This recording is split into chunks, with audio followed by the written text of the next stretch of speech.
Yahudiylar, Nasroniylar va g'ayri o'sha paytdagi g'ayri dinlar Rasululloh sollallohu alayhi vasallamga kelib, u san Alloh deyotgan iloh qanaqa? Kim u? Nima u? Nimadan yasalgan? Nimaga suyangan? deb so'rashardi. Chunki o'shalarning mentalitetidagi iloh but bir narsaga yo suyangan, yo bir narsadan yasalgan, yo bir narsa ortida bor, sherikligi bor, shunaqa ilohlarga sig'inib yurishgan. Xuddi hozirgi zamonamizdagi musulmonlar qaysidir bir ilohga sig'ingandek, ortidagi akalarga, tankalariga sig'ingandek, pulga, molga, mansabga sig'ingandek, biz sig'inmaymiz desa ham asli o'sha ortidagi narsaga sig'inadi, u ishonadi.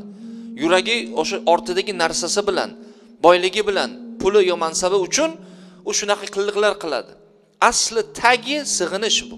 Mana shunaqa ular ham bir narsaga sig'inib yurgan. Kelib so'raganki, "Sen da'vo qilayotgan Alloh qanaqa zot u? Kim u? Nimadan yasalgan?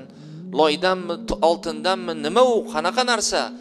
deganida Alloh Rabbul Alamin javob beryapti. Sababi nuzuli shu. Ular kelib savol so'radi. Payg'ambarimiz sollallohu alayhi vasallam Allohni kalimasini aytdilar. Ayt ey payg'ambar, Alloh birinchi sifatini kim u deganda Ahad deyapti. Ahad.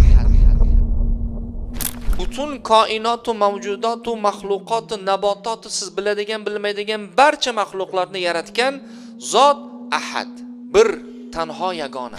Mana shuni bilib, o'qib amal qilishga Alloh taolo barchamizga tavfiq bersin.